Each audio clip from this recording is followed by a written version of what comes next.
Ito na yung inakay mga ka-lovebirds, oh. Ang ganda. Kulay abuhin. Tapos yung pakpak niya is nagbabrown siya ng konti. Yan, abuhin, oh. Wow! What the? Ang cute mo!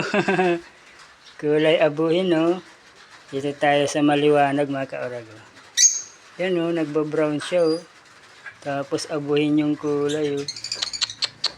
Ang ganda mga ka-lovebirds, oh. Ganda, oh. Oh my God. Ano pa lang to mga ka-lovebirds, 2 months may kalahati ata. 2 months may kalahati. Ayan, oh. Ganda, mahaba na yung pakpak, oh. Siguro nakakalipad na to. Kinuha ko siya mga ka-lovebirds dyan sa